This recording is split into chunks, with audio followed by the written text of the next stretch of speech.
Thank you, companions, for your attendance. It's my personal pleasure to introduce Right Puissant companion, Stephen Andrew Balke. He is a past Grand High Priest, past Grand Master, and past Grand Commander in New Mexico, KYGCH. He is the General Grand Recorder of the General Grand Council of Cryptic Masons International, and hails from New Mexico, where he lives with his wife of 25 years, three children, and 3 of their 5 children. He is a member and active participant in many Masonic organizations and enthusiast of lifelong learning.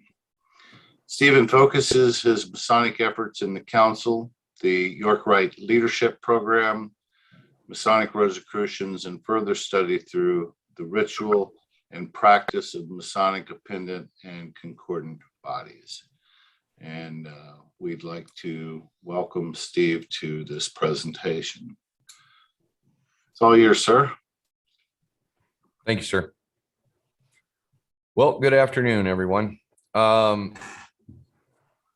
We all walk into this Masonic family and you feel like you're in that Memorex commercial where it's like, how much is there?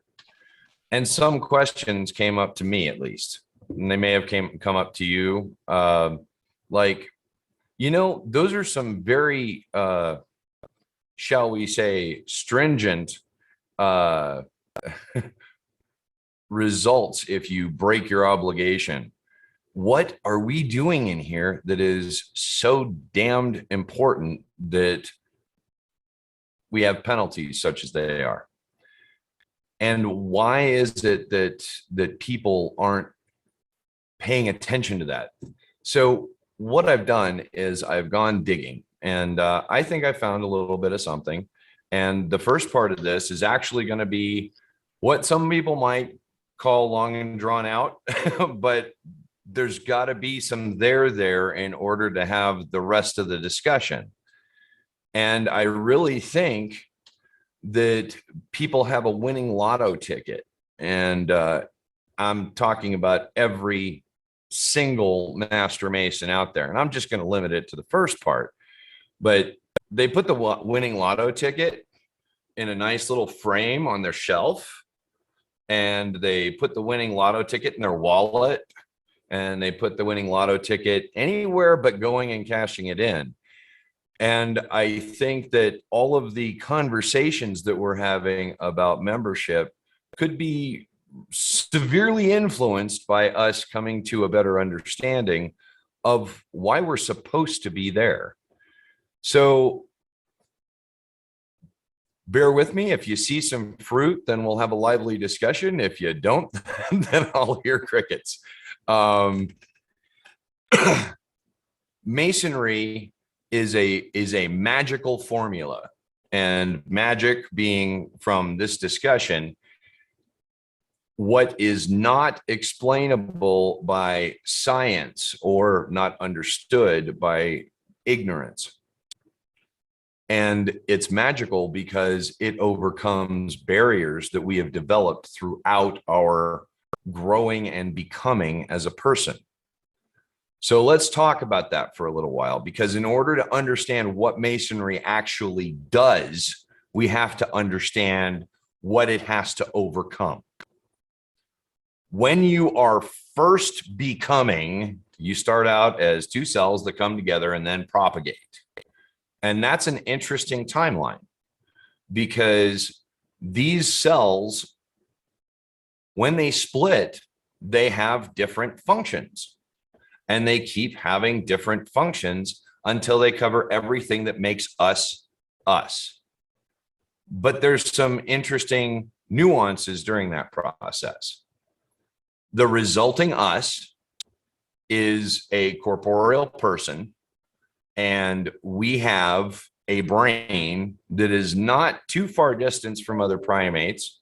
It's got about 86 billion neurons. And our entire body has 7 trillion neurons. That's an important distinction, because the brain The central nervous system consists of the brain and the spinal cord. The peripheral nervous system is the rest. And that becomes very important when you want to start learning about how we interact and with ourselves. This entire conversation is about us interacting with ourselves with the assistance of the brethren.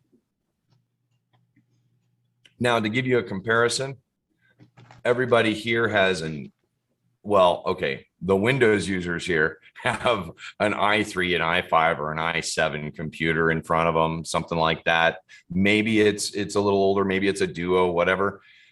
An i7 computer has 731 million transistors. That's an on-off switch that says, I've got a piece of data and it's on or it's off. And then you have hierarchies of how to transliterate the datum into usable information. A supercomputer has 1.2 trillion transistors. Okay, now each one of those little switches has an on and off and has to be governed by an overarching something to translate it. We have 7 trillion neurons running around our body. We have 86 billion in our brain. Now, the difference is the overarching governance. Well, the neurons don't have overarching governances. They connect to an average of 7,000 connections per neuron. Per neuron. Remember, we're talking about 86 billion up here, 7 trillion throughout, 7,000 connections that happen over the neural synapse. And it's an electrical connection, which becomes an important part of our conversation also. When we talk about the neural development and how that 7 trillion comes about, the first one to come about and actually have a form, and you know what, I need a precursor to this. There isn't a hell of a lot of rock solid evidence on gestation period, embryonic brain and neural system growth, because they're inside the mom. And by the way, some of these particular systems that we're going to talk about are actually governed and managed by mom until you come out. So actually studying this is hard, because the way they usually do it is with an EEG, an electrocardiogram, or not an electrocardiogram, sorry. It's escaping me. Synaptical nodes that measure the electrical impulses in the brain. And I'm blanking on the term. When they're measured, you can't hook up the electrodes to an infant inside mom. So we've got varying degrees of opinions when it comes to when things start developing, because you can only get so much when you're using magnetics and you're going through mom, because she's a magnetic shield, right? For the baby, for the infant, and during the gestation period. So you can only gather so much information because you don't have on the skin measuring devices. So these are all argued throughout all the academic papers. I'm going to talk about the neural development, and I'm going to talk about brainwave development during gestation. So the first thing to start up is the brain. And what's important here is that this is the first part of development, and this is 3 weeks to 28 weeks. And that is the brain forming and doing its own housekeeping. It's not reaching out to other systems from 3 to 28. So it's not becoming a part of, it's not acting as a central nervous system that governs any of the peripheral nervous system. The next one is 3, actually, that start at the same time.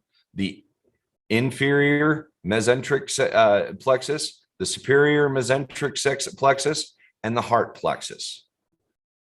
Those are the next three to come out of the gate, which is interesting because we're talking about the gut. We're talking about the lower gut, the upper gut, and the heart.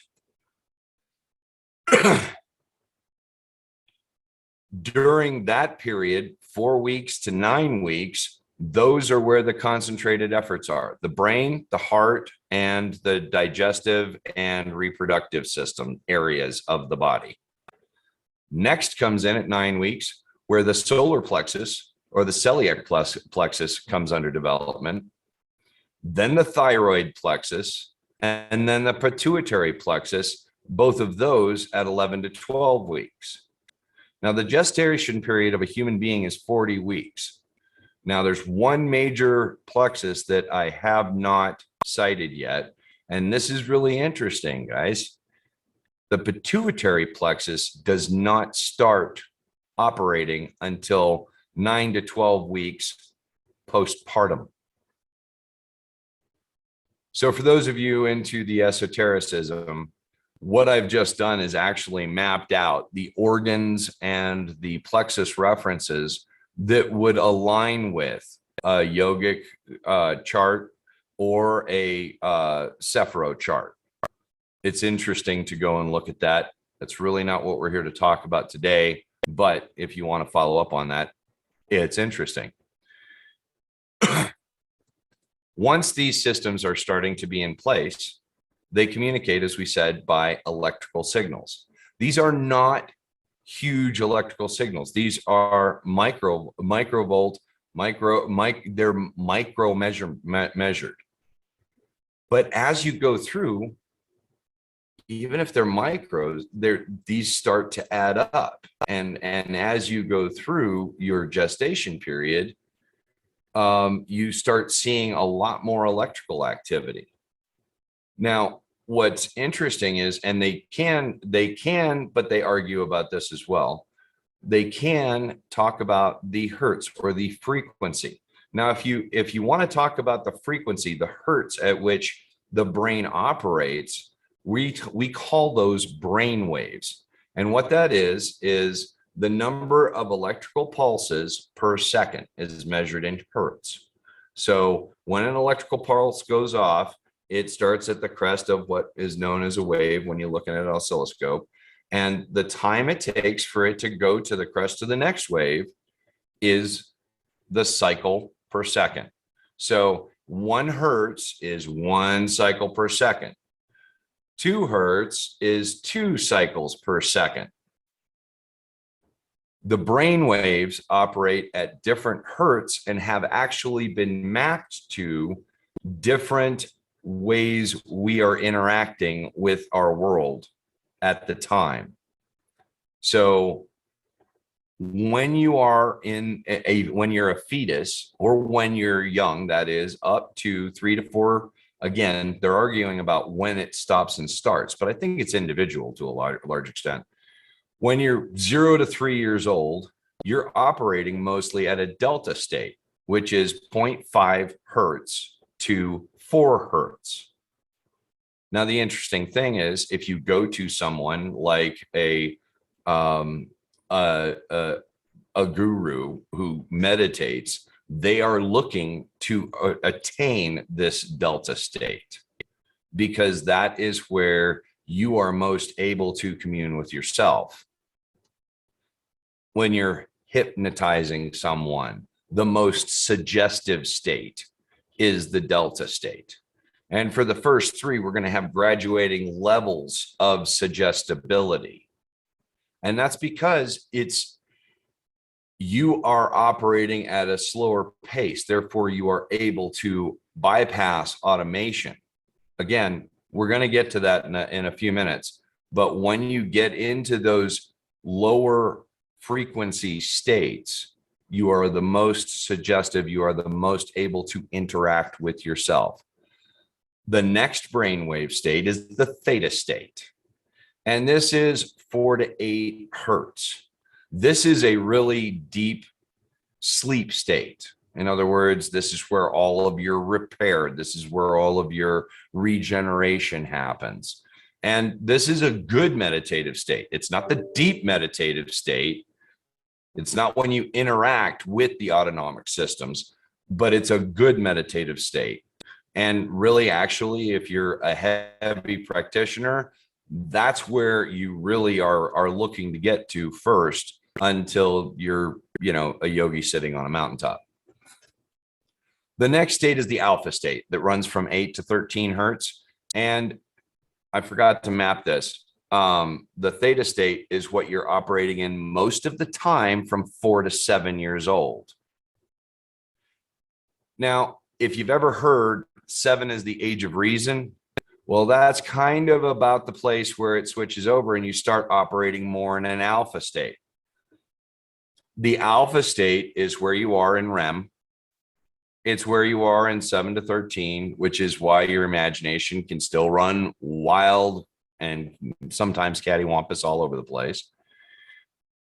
But the alpha state is interactive with our material world, and it's also where you are interactive with the recesses of the mind, where you're still suggestible, and you're still able to see things, and maybe from differing perspectives than the confines of a beta state, than the confines of what we call reason. The beta state is 14 to 35. At about 13, 14 years old, you start operating mostly at a beta state. And there's high, medium, and low beta. High is when you're really excited, you're hyper excited, and this is like 28 to 35, and you are very acutely interactive. Adrenaline's going, you're threatened, you're hyper happy about something. And then, you've got the 14 to 20-ish that is normal. Okay, I'm reasoning and I'm walking through my day. And the middle is variations, Now the thing to keep in the back of your mind, pardon the pun, is that when you go back and forth from beta to alpha throughout your day. I mean, if you've ever caught yourself daydreaming, if you've ever caught yourself thinking about something else and, oh crap, I forgot to go forward because I make this turn every day, and I was supposed to be going to Santa Fe for lunch instead of going to Albuquerque. Well, you turned left and went to Albuquerque because you were actually in kind of an alpha state. And if you've ever heard the road mesmerizes you, it does. Not only the little dots that you gobble up as you're playing Pac-Man, hopefully you're not gobbling them up. Hopefully you're actually between them. But those are something that will put you into an alpha state. Hypnosis is, there's a science behind it. And that can take you down to the alpha state where you're interactively thinking and you're not in a beta state. Beta is, I'm on task. I am cognitively processing everything in front of me. And there's a lot of that activity. So when you're looking at how you operate, remember that in a beta state, you're hyperconscious, you're aware of everything going on around you, and there are varying degrees of that. And when you go down to alpha, you're a little more suggestible. That's how you operate. Now let's talk about what gets in the way. During that growing up period, remember we said higher states of suggestibility? Well, you just came out of the womb and somebody's feeding you. That feels good. That tastes good. I'm happy. There's no longer a pain down here. What they say must be true. It's good. This is basics. Now, what we're starting to talk about is beliefs and values. These are formulated while we grow up in different ways. Back when we're in that delta state, we make a decision on we make a decision on every belief and value. We make a decision. I'm not talking about we, I'm talking about we. The different portions, the different plexuses make decisions along the way. It's not always cognitive.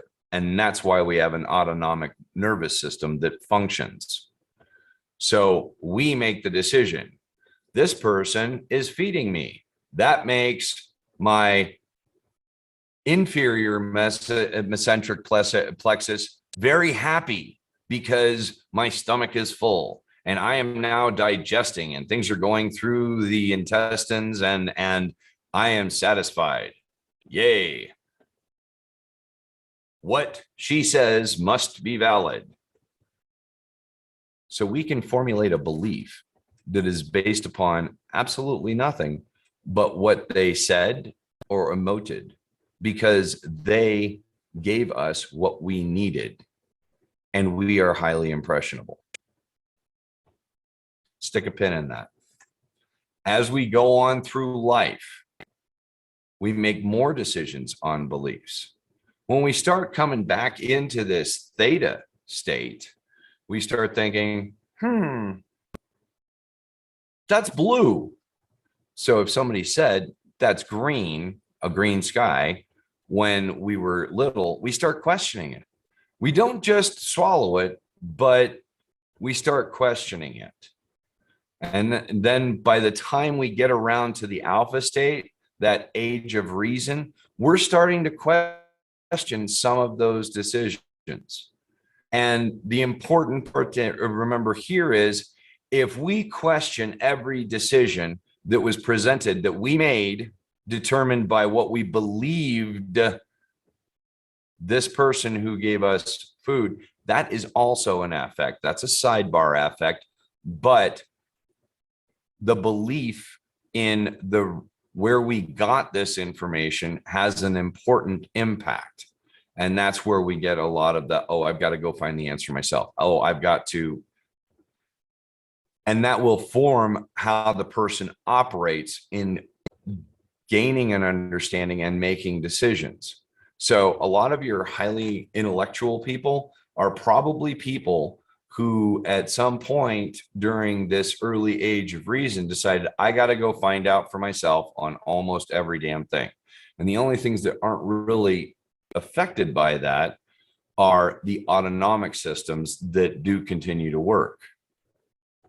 So we're still growing up, we're formulating our beliefs, and we're making decisions on them based upon highly influenced patterns of thinking, influenced by the needs of the lower three areas, which are, the three basic material needs: food, clothing, shelter, perpetuation of the race. We haven't gotten there yet, really, but that really affects 13 and over when we hit adolescence. So we are basing a lot of our beliefs on things that we decided upon, but we're highly influenced by things we might not have completely understood at the time. Enter values. Values are the labels that we put on things. Values come in and we decide that we want to adopt a value. Now, a value is going to tie in with one or more beliefs in a lot of instances. But again, the value, it's a label, and you decide upon a value and it can be tied to beliefs, but you are deciding upon it and cognitively making some kind of relationship to that value, which is a label that you want to adopt, which can also be interpreted by your beliefs. Then we come down the road and we hit adolescence and everything goes to hell in a handbasket, because what we're doing then is we're learning about the perpetuation of race, and that sends all of our hormones into weird places and makes us rethink a lot of things and make some decisions that might not necessarily be what we would have made 5 years ago or 5 years from now. So that is the next stage which is a reevaluation period based upon influences still, also based upon how closely we guard ourselves. Why this whole big thing? Because that's how we get to that point. And now, but wait, there's more. Because what we've got in 100 years ago, what we had is we had a normal person who was influenced by their family and their community and was influenced by their interface with reality through their five senses. And that was nice and normal. And that created filters and biases inside here for cognitive interaction in every person. But it was all pretty straightforward. Then in 1891, a guy was born by the name of Edward Bernays. Edward Bernays, who was a double uncle, he was a double nephew of Sigmund Freud. Well, he actually listened to Sigmund Freud, and he became one of the most influential people of the 20th century. Edward Bernays is why you eat bacon and eggs in the morning. What he did was he said, you know what? People are herds, and they can be controlled by understanding what directs their brain. And he focused on colors, and he focused on sensationalization, and he focused on symbols. I think it was 1929, he had at the Macy's Day Parade, he had an exhibition of women smoking, and it was intended and did promote suffrage, women's independence. It was, they weren't necessarily dressed in formal wear. They were less clad.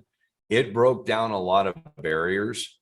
And that's just one example. Like I said, you eat bacon and eggs. The three most known monikers out there are Coca-Cola, Marlboro, and Budweiser. Why? Because it's red, white, and yellow. McDonald's comes in fourth. These are, you eat bacon and eggs because red, yellow, and white go together and excite the brain. These are all things that he made plain. And he sold it to marketing companies. He sold it to governments. He might have been interactive with the CIA and overthrowing some governments by getting these things, these psychological stimuluses in place to help them develop the herd control. And television has done nothing less than follow up and then put an accelerator on it. Silent movies were filmed at 12 to 16 frames per second because 16 to 20 is where the brain actually can distinguish between two pictures, images. Now, I'm only focusing on the visual senses. I'm not focusing on the others, but today's world, we are mostly focused on the visual sense anyway. 12 to 16 frames per second is what it was filmed in. The choreography was it was paid a lot of attention was paid to the choreography because they were then shown at 20 to 24 frames per second. That way it broke that barrier that allows, it became an in motion picture because it broke that barrier where we could distinguish between one image and another, and it allowed it. Now, today we went 23 was the average TV in the 60s. It went to 30. 33 is where the movies were 20 years ago, and now they're being filmed at 60 frames per second. When you look at what's going on, it's just gone off the charts, and gamers are being the most impacted because they go north of 60 frames per second. Why is this important? If you can cognitively discern between the two images, then you know that it's reality. It's not reality. it's an image rather than its reality. So when we're being submerged into this omnipotent experience, we cannot distinguish that it is not reality. There is no longer a flicker between the different frames. There are no longer dust particles that show up. It is taken as reality. And when it is taken as reality, two things happen. First of all, you don't cognitively discern, you experientially discern, which means you're not thinking about it as this is not part of my reality. You are accepting it's part of your reality. And then it goes to a different decision-making matrix that where you process it as, oh, this is part of reality. So the little green men might be realistic to you after you've seen one of these IMAX movies. Anyway, we can go into the rest of whether the little green men are valid or not. But the point is you are not filtering in the conscious mind when you are being bombarded by 2 to 3 times the amount of information that you can cognitively discern. It's going straight into your subconscious. And when you put on one of those nifty visors, you might, if you're paying attention, you might feel your gut start tensing up because it might be putting you into fight or flight. You might start having your adrenal gland act up and secrete adrenaline. You might do a lot of things. You might be restricting the serotonin that's left out. Little known fact, melatonin comes from the pituitary gland. You know, that one that starts up. Your mom feeds you melatonin until after you're born, and then you start getting it about 2 weeks later. That's when the pineal gland and the pituitary gland start working at that, because the pituitary is the manager and the pineal doesn't come about until then. So when you are, but serotonin, which is the feel-good drug, that's all down here. 95% of serotonin comes from the intestines. So when your gut clenches up because you're watching this movie that's just bombarding you with crap, and it's over sensationalized, and it's the latest Quentin Tarantino flick that's got more action, blood, and mayhem than you'd hopefully ever see, that's what's going to happen, is your neural response is going to be that drastic. You're subduing natural processes, you're overexciting, overstimulating natural processes. And the plain spoken way of saying it is, we're introducing more stressors in our everyday life just by virtue of the television or the movies that we watch than most people would ever interact with. So we are destabilizing our ability to respond in emergency situations. Okay. Aside from all of that, those wonderful things that we call commercials happen in between all of this blood and mayhem. And those commercials, they use symbols, colors, catchphrases, tones. If you hear the Outback tone, you know it's an Outback commercial. You start thinking up, your brain goes immediately, well, if you're a meat eater, your brain goes immediately to that last ribeye you had at an Outback steakhouse. These are triggers that are used intentionally to cause a pathophysiological response.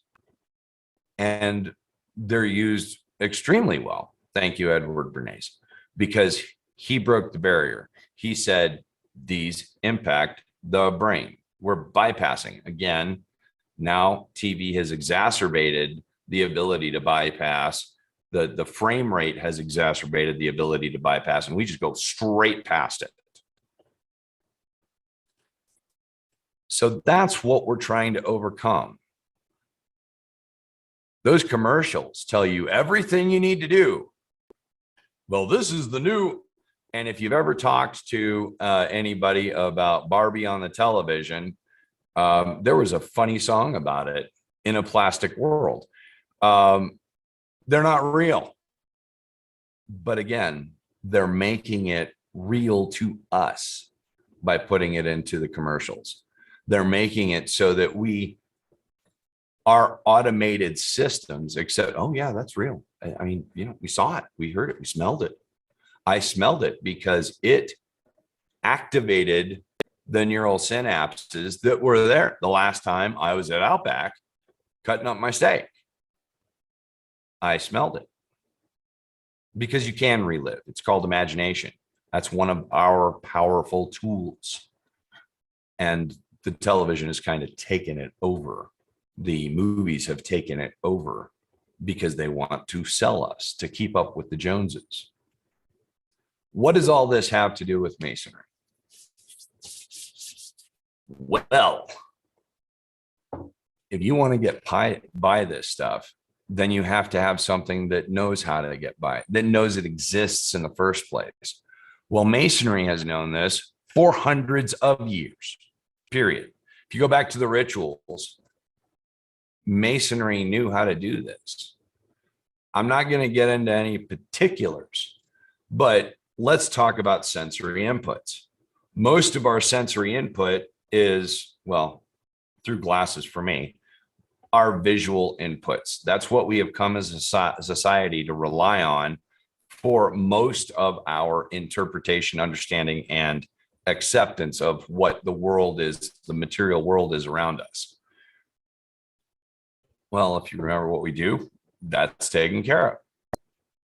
We also enhance the tactile interface. And in some places, the traditional observance lodges do take into account taste and smell. And then there is everything is done so that you can hear it.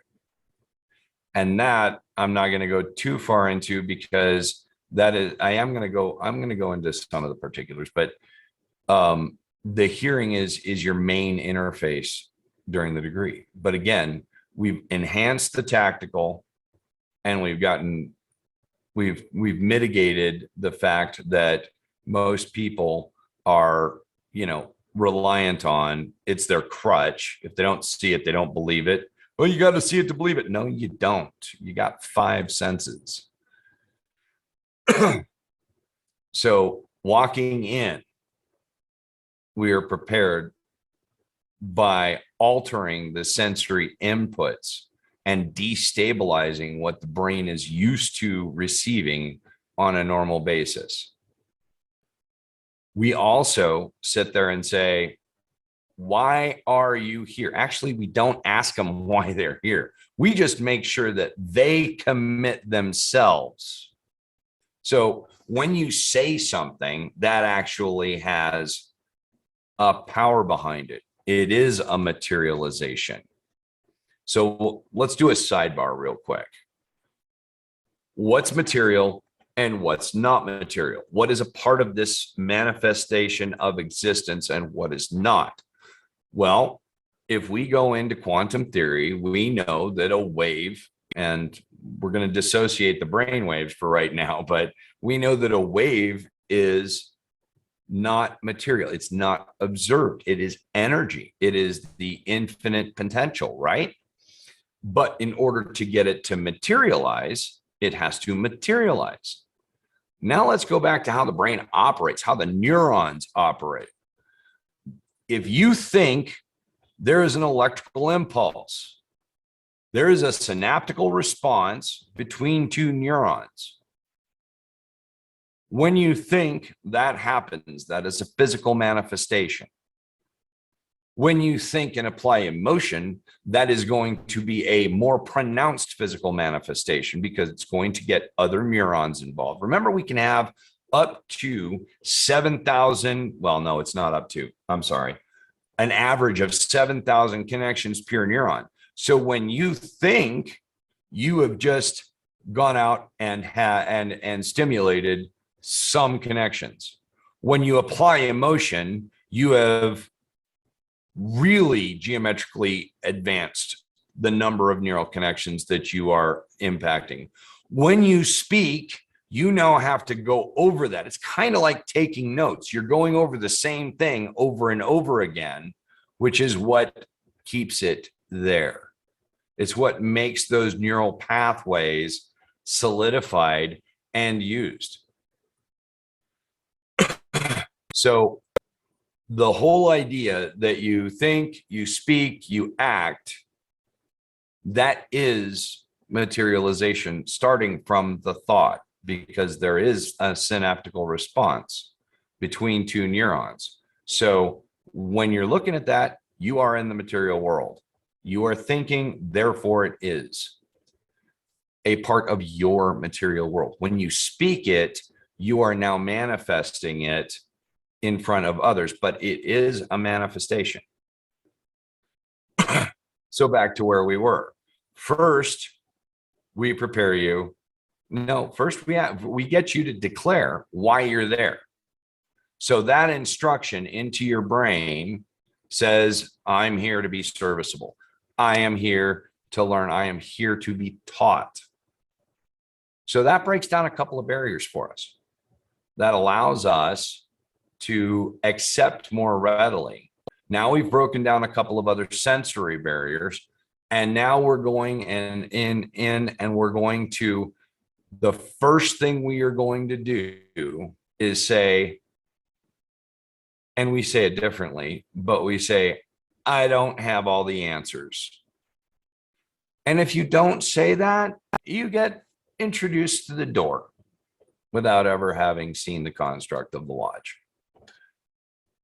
I don't have all the answers. I can be taught.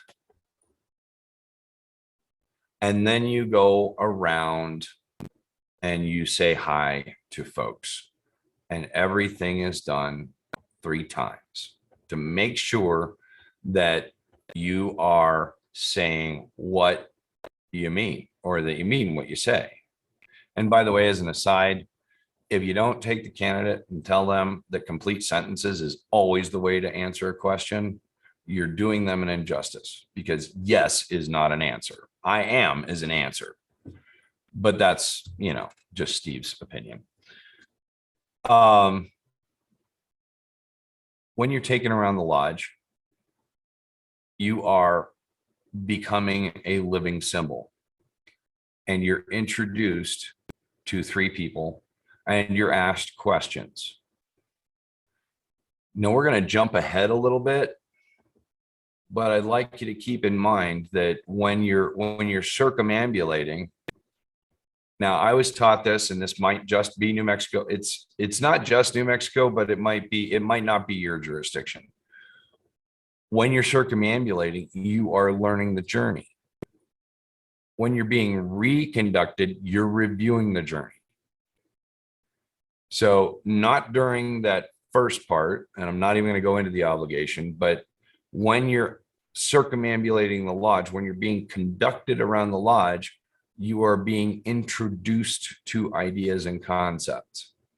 And as we do that, we are taken past a rough Ashlar, and we are then taken past a perfect Ashlar. We are given the example of, this is what it looks like now. This is what it looks like after tools have been applied to it. So you're circumambulating the lodge, and then you're reconducted and taught to approach. So what Masonry has done is said, pay attention to your surroundings, no matter what senses you're using. Learn what you are receiving. Learn what the objective is. And if you've ever noticed, at least in ours, that perfect Ashlar, you get to go past it. But when you're being reconducted, you stopped before it. You're not there, you're taught to approach. That is heavily symbolic in telling you, hey, break off some rough corners. This is how you get to be the better you. This is how you approach perfection. Again, I'm going to focus on the EA, but as you progress, you do this more times and you learn that your perspectives change in between those times. So as your perspectives change, you might want to revisit things. It's kind of like when you were young and you just accepted that this is the way this is. And then you went back and revisited it and you said, maybe it's not so much the way it is.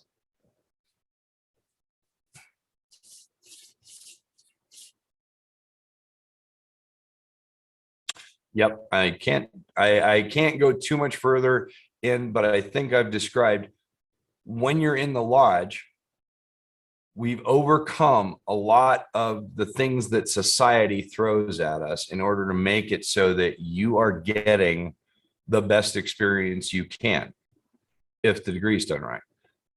And when you're done with the degree, when you have put on that apron, which by the way, covers those lower three major plexuses, which is another deep dive conversation that you can get into. When you've been given the apron, you've just had the same experience as all the other brethren in the lodge. And it was a destabilized experience for you. You were not hopefully expecting what happened, which means it made more of an impression on you. Now, if you go and listen to Bob Davis, he's got some very interesting things to say about the hero's journey and the ascent into manhood. And you start thinking about, hey, there's something that's got to really make an impact in order to get me to, Corinthians, put away my young toys and my young ploys and come into adulthood. We don't do that automatically. And a lot of the times, if you're a first responder or you're a veteran, you did have that happen because you were in the middle of a situation where, yeah, okay, if my shirt doesn't match my pants, I don't care because I'm getting shot at. But a lot of people don't have that moment in today's society because a lot of people are being encouraged to go and learn about learning about things. And that's a whole different conversation. But they're not doing, they're learning.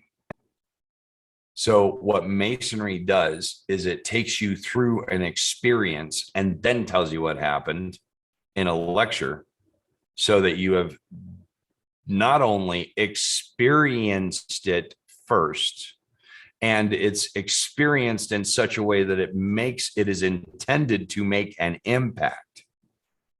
And then we sat you down and we said, okay, this is what happened. But then we continue that because the other thing that it has done, it has broken down a trust barrier with the brethren of the lodge. It has made you just that much closer to being able to receive their perspective. It has made it just that much more acceptable for what they say to be actively considered rather than, oh, I don't eat that. Well, okay, maybe we'll listen to them a little bit more because we've got that much closer of a bond. We've got that commonality of experience. And if you ever wonder how we make good men better, it's by sitting down at a table with a whole bunch of people that you would not have sat down with before and being open to understanding the differences in perspective. Well, I'm going to go ahead and cut it off there because it's been about 50 minutes. So I'm going to go ahead and cut it off there and stop the recording. Thank you all very much for listening and give it about 3 to 5 seconds.